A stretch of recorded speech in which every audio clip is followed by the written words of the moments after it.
Chris Frazier, and I've got Sarah McKinley here with me.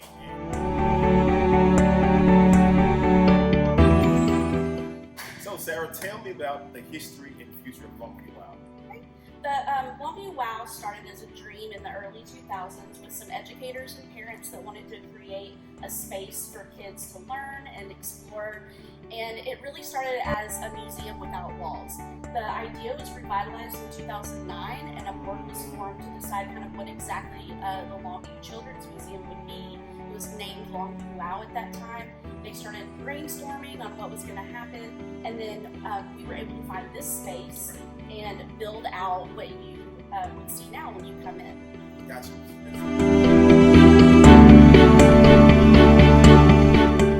And so, with you guys evolving, what involvement as far as exhibits do you have for kids? So right now we have several exhibits.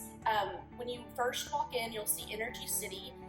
It is used to kind of teach kids how energy flows through the city. It's a really cool interactive exhibit that they can play with, and they can mine coal, and we have a Komatsu thing that they can pretend like they're digging. So there's a lot of fun stuff over there, and then from there you move into our kind of pretend play area. So we have a market, we have a little playhouse that they love to, get eggs and milk and bring it to the house and all that stuff. Kids love that part.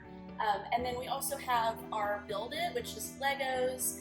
We have what we're in right now, which is our Invention Garage, which we always have crafts and activities for kids to do. And so there's always something for ages, 0 to 99.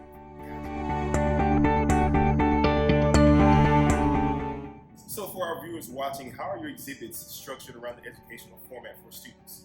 Right, so I think that the initial idea was to have this space where kids could free play, use their imagination, explore, kind of play in a way that helps them use their brains to pretend, to create something, to use their imagination, and that's really huge of what we do here. Gotcha. So Sarah, talk to me a little bit about your learning labs and how students and families can get involved with that. Okay.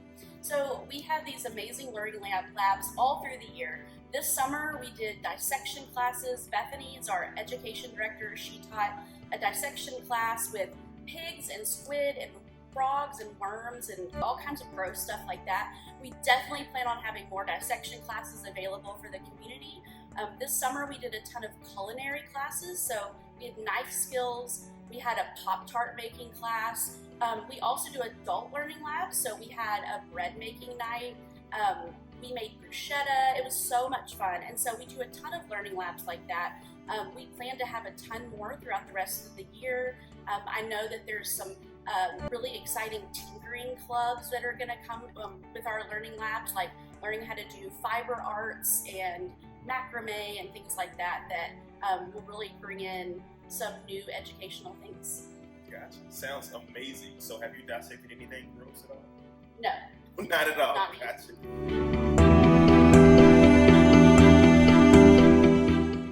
How can people donate or support Longview WOW? So Longview WOW is a nonprofit organization, and so we do rely on a lot from our community. We love to have community partnerships. We love people to come in and volunteer. If people have ideas on different kinds of classes that they would like to do, often we will have a pop-up class on a Saturday that we have people come in and help us do. Gotcha. That sounds amazing. Gotcha. So Sarah, talk to me about scholarships. You can kind of scan your website, and what do those scholarships look like as far as memberships? We have an amazing endowment through the Crane Foundation, and they allow us to provide scholarships for children and for families that want to be involved in our learning labs, be involved in the membership of WOW. So all the forms are on our website. You just turn that in and we will take a look at it and help get you involved in whatever kind of educational labs that you would want to be a part of.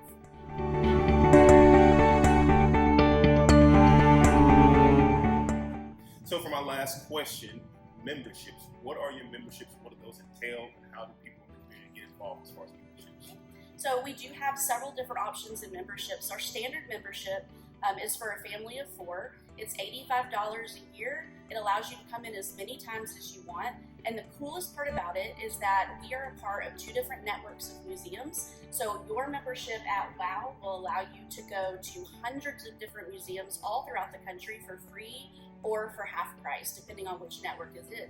So like the Crow Museum in Dallas is an amazing place. You can go for free if you're a member at Longview WOW Museum. Gotcha. That sounds amazing. Thanks for tuning in today, guys, on Good Morning Lobo Nation. I've got Sarah McKinley with us from Longview WOW, and as always, it's a great day to be a Lobo.